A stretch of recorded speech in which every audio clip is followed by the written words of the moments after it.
స్వస్తి శ్రీ చాంద్రమాన బహుళ పరాభవ నామ సంవత్సరంలో దేవతల గురువైనటువంటి బృహస్పతి గారు రాజుగా వ్యవహరించబోతున్నారు.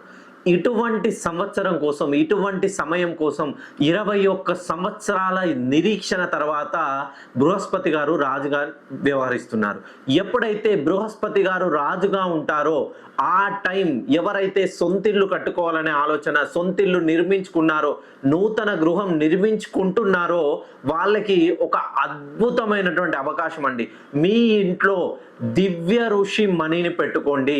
ఈ దివ్య ఋషి మణి వలన మీకు 4 దిక్కుల చతుర్ముఖ దిగ్బంధనం లాగా ఎల్లప్పుడూ మీ ఇంట్లో ముక్కోటి దేవతలు అష్టైశ్వర్యాలతో, మీరు సిరి సంపదలతో, భోగ భాగ్యాలతో తులతూగుతూనే ఉంటారు. దీన్ని తూర్పు, పడమర, ఉత్తర ధ్రువం, దక్షిణ ధ్రువం సైడ్ నలువైపులా ఈ దివ్యమణి ఋషిని పెట్టినట్లయితే మీ పైన ఎటువంటి నరదృష్టి, చెడు దృష్టి తగలకుండా ఉంటుంది. అలాగే సిరి సంపదలు ఈ సంక్రాంతి రోజున పాలు ఎలా పొంగుతాయో మీ ఇంట్లో ఎల్లప్పుడూ స్థిరంగా సిరి సంపదలు అలానే పొంగుతూ ఉంటాయి.